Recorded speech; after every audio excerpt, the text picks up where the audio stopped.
पाठ 16 विराम चिन्ह पंक्चुएशन। भाषा में जब हम किसी से बातचीत करते हैं तो लगातार बोलते नहीं चले जाते।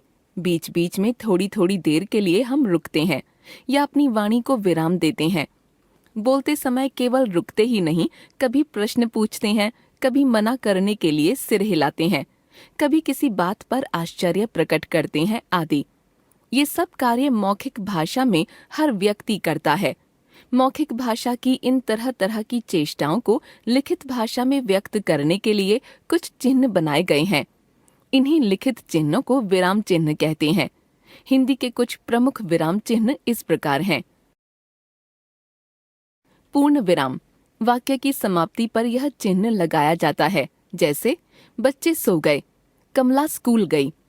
अर्ध विराम, जब वक्ता पूर्ण विराम की तुलना में कम समय, लगभग आधा के लिए रुकता है, तब अर्ध विराम का प्रयोग किया जाता है, जैसे सब लोग चिल्लाते रहे पर किसी ने नहीं सुनी। सब लोग दवाई तलाशते रहे पर दवाई न मिली क्योंकि इस दवाई की बाजार में कमी हो गई थी। अल्प विराम, वाक्य के बीच में जब अर्धविराम की तुलना में भी कम रुका जाता है तब अल्प विराम का प्रयोग किया जाता है, जैसे पिताजी ने आलू, गोभी, खीरा, टमाटर आदि खरीदे। नहीं, मैं नहीं चल सकता। प्रश्नवाचक चिन्ह, जब वाक्य में वक्ता प्रश्न पूछता है तब इस चिन्ह का प्रयोग किया जाता है, जैसे आपका नाम क्या है, तुम कहाँ गए थे। विस्मयादि सूचक चिन्ह, विस्मय, आश्चर्य, घृणा, शोक, प्रसन्नता, पीड़ा आदि भावों को व्यक्त करने वाले पदों, उपवाक्यों एवं वाक्यों के अंत में तथा संबोधन सूचक शब्दों के बाद लिखित भाषा में विस्मयादि सूचक चिन्ह लगाए जाते हैं, जैसे अरे तुम कैसे जीत गए, ओह मेरा सिर फटा जा रहा है, हाय मैं तो लुट गया, दीर्घायु हो, दुर्घटना हो गई, रिजल्ट आ गया, मदन अपना काम करो, मीना कल मत आना।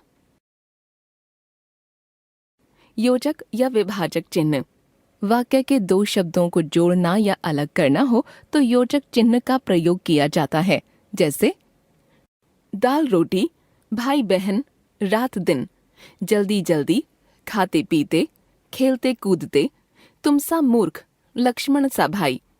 निर्देशक चिन्ह, यह चिन्ह योजक चिन्ह से थोड़ा बड़ा होता है तथा इसका प्रयोग किसी व्यक्ति के कथन को उद्धृत करने से पहले किया जाता है। नाटक, एकांकियों में इसका प्रयोग सबसे अधिक होता है, जैसे सुरेश, मदन कल मेरा जन्मदिन है, तुम आना। मदन, जरूर आऊंगा, कब पहुंचना है। सुरेश, शाम को 5 बजे। उद्धरण चिन्ह, किसी व्यक्ति के कथन को ज्यों का त्यों बताना हो तब इस चिन्ह का प्रयोग किया जाता है, जैसे माँ ने कहा मैं किसी से बात नहीं करूंगी, गांधी जी ने कहा था अहिंसा से ही स्वतंत्रता मिल सकती है। विशेषतः हिंदी भाषा के अंतर्गत इकहरे उद्धरण चिन्ह का भी प्रयोग देखने को मिलता है। इसका प्रयोग मुख्य रूप से उपनाम, पुस्तक के नाम आदि के लिए किया जाता है, जैसे बाल कृष्ण शर्मा, नवीन आदि।